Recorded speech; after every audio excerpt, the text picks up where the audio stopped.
रहा है। प्यारी बहनों, प्यारे भाई, जो आज देश में हो रहा है उसको समझने के लिए आपका ध्यान मैं कुछ चीजों की प्रति आकर्षित करूंगी। देश में जो राजनीति चल रही है, असम में जो राजनीति चल रही है, उसको आपको गहराई में समझना पड़ेगा। हालात ये है कि एक तरफ अपार सत्ता है, अपार धन है, मेरे मीडिया के साथी यहाँ है, अपार मीडिया आज सरकारों के साथ है। एक जमाने में मीडिया सरकार से सवाल उठाती थी, नेता कुछ गलत करता था तो जनता का प्रतिनिधित्व मीडिया करती थी, सवाल उठाती थी, पूछती थी। एक जमाने में सत्ता को जनता पूछ सकती थी, जनता सवाल उठा पाती थी, लेकिन आज पूरी सत्ता एक पार्टी के साथ है और उन्होंने इस लोकतंत्र को बचाने और मजबूत करने वाले सारे संस्थान कमजोर कर रखे हैं। चाहे वो मीडिया हो, चाहे न्यायपालिकाएं हो, चाहे दूसरे संस्थान जैसे इलेक्शन कमीशन हो, तमाम संस्थानों को कमजोर करने का प्रयास इन्होंने हमेशा किया है। इनके धन बल से सरकारें गिराई जाती हैं। सत्य का जो पथ है इन्होंने छोड़ डाला है। तो आज चाहे असम में, चाहे पूरे देश में एक ऐसी राजनीति चल रही है जो जनता के लिए नहीं चल रही है। असम के अपने मुख्यमंत्री को देखिए और उनकी तुलना बाकी मुख्यमंत्रियों से कीजिए जो कांग्रेस के प्रदेशों में कांग्रेस की सरकारें चला रहे हैं। आप रेवंत रेड्डी से पूछेंगे कि रेवंत जी, तेलंगाना में आप क्या कर रहे हैं, तो वो आपको सारे काम गिनाएंगे। वो कहेंगे कि जो कांग्रेस पार्टी ने गारंटी दी थी चुनाव से पहले, उनको पूरा करने का काम कर रहा हूं। अगर आप आज कर्नाटका के सीएम से पूछेंगे कि आप क्या कर रहे हैं, तो कर्नाटका के सीएम आपको बताएंगे कि जो कांग्रेस ने गारंटी चुनाव से पहले दी, उनको पूरा करने का काम कर रहे हैं। इसी तरह से जहां जहां कांग्रेस की सरकार है, आप वहां के सीएम्स को देखिए और आपको पता चलेगा कि सेवा के लिए समर्पित हैं। लेकिन यहाँ असम में माफियाओं का राज चल रहा है। भू माफिया, सुपारी माफिया, बालू माफिया, कोयले का माफिया, हर तरफ देखे तो वसूली और माफिया चल रही है। यहाँ पे सरकार जितने स्कैम करती है, चाहे वो किसान का संपदा स्कैम हो, या पीपीई किट पे स्कैम हो, या फ्लाईओवर का स्कैम हो, चाहे गाय की तस्करी जो खुलेआम हो रही है और कोई रोक नहीं रहा है, ये सारी चीजें चल रही हैं आपके प्रदेश में, लेकिन विकास का काम नहीं हो रहा है, आपका काम नहीं हो रहा है। यहाँ के सीएम के खिलाफ बड़े बड़े आरोप थे जब वो कांग्रेस पार्टी में थे, तब उनके खिलाफ एक बड़ा आरोप था। जैसे ही वो बीजेपी में शामिल हुए, वो सारे आरोप गायब हो गए।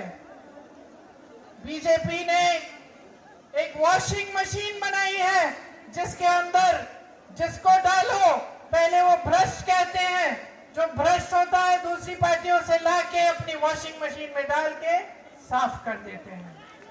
तो ये सबसे पहले इन्होंने आपके ही सीएम के साथ किया और ये मिसाल बन गया पूरे देश के लिए कि एक तरफ ये कहते हैं कि भ्रष्टाचार हो रहा है और दूसरी तरफ जो भ्रष्ट है उसको अपनी पार्टी में ले लेते हैं और सारे आरोप सारे के सब थम जाते हैं, ठंडे बस्ते में डाले जाते हैं। यहाँ पे जो सरकार है उसका ध्यान आप पे नहीं है, अपने बिजनेस पे है। कहाँ से बिजनेस होगा, कहाँ से कमाई आएगी, कहाँ पे कौन सी माफिया चल रही है उसके साथ साठगांठ करना, यही इस सरकार का काम हो गया है।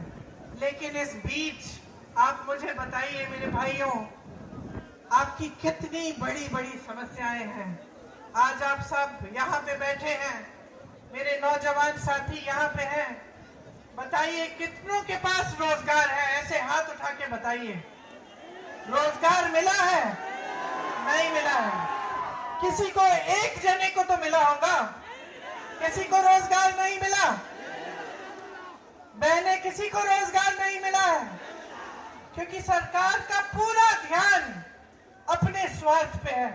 मंत्रियों का, सीएम का, सबका अपने ही स्वार्थ में है। हम कैसे कमाएंगे, जनता कैसे कमाएगी, जनता के क्या संघर्ष हैं, कोई इन पर ध्यान नहीं दे रहा है। आज बेरोजगारी इतनी ज्यादा बढ़ गई है, 45 सालों में सबसे ज्यादा बेरोजगारी आज हमारे देश में है। आपको मालूम है 70 करोड़ लोग बेरोजगार हैं, 70 करोड़। 30 लाख खाली पद पड़े हैं, 30 लाख खाली पद केंद्र सरकार में पड़े हुए हैं इतने सालों से, उनको भरा नहीं गया है। जिससे बात करो बेरोजगार है। आप सबने मेहनत से पढ़ाया लिखाया, बहुत मेहनत की, कोई खेती करता है, कोई मजदूरी करता है, कोई जॉब करता है, किसी के पास छोटी दुकान है। आप सब क्या चाहते हैं अपने बच्चों के लिए? आप उनको बड़ा बड़ा करके उनके भविष्य को बनाना चाहते हैं, है कि नहीं? पढ़ाते लिखाते किस लिए हैं? पूरी हिम्मत डालते हैं आप कमाई में, ताकि बच्चे बड़े होकर अपनी लाइफ बना पाए, अपनी जिंदगी बना पाए और उनका भविष्य अच्छा हो। लेकिन आज चाहे जितना भी काम आप करें, चाहे परिवार में आप काम कर रहे हैं, महिलाएं चाय के बागान में काम कर रही हैं, पुरुष मजदूरी कर रहे हैं, किसी का कहीं पे जॉब लगा हुआ है, फिर भी कमाई पूरी नहीं हो रही है। ये सच है कि नहीं?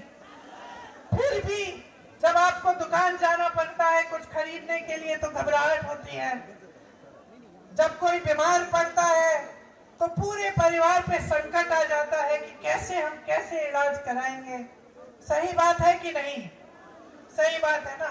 कुछ टूट जाता है घर में, बारिश आती है, पानी आ रहा है, उसको ठीक करना है, अब कहते हैं कोई बात नहीं, बाद में कर लेंगे, अभी पैसे नहीं है। बच्चों की फीस भरनी पड़ती है, बच्चों के लिए वर्दी खरीदनी पड़ती है, मुश्किलें भरी पड़ी हैं। मिट्टी का तेल, सब्जी, पेट्रोल, डीजल सब महंगा हो गया है।